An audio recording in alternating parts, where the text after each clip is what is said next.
A second. This one?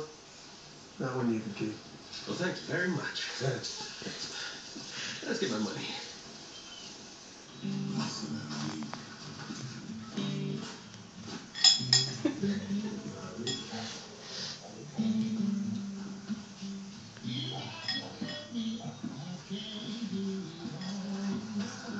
Boy, you work like you eat. Yeah, you don't leave nothing undone.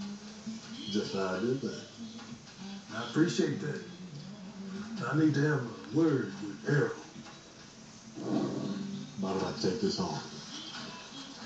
How'd that be?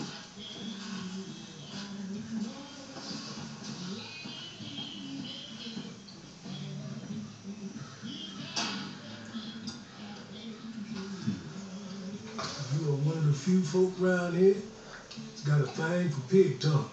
Yes, sir. Yeah, I dress it up in mustard seed, soak it in cider to sweeten the taste.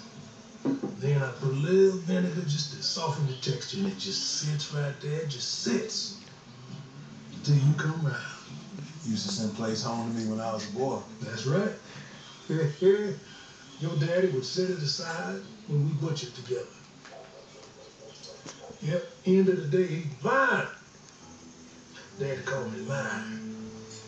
You want to fix some of this here up?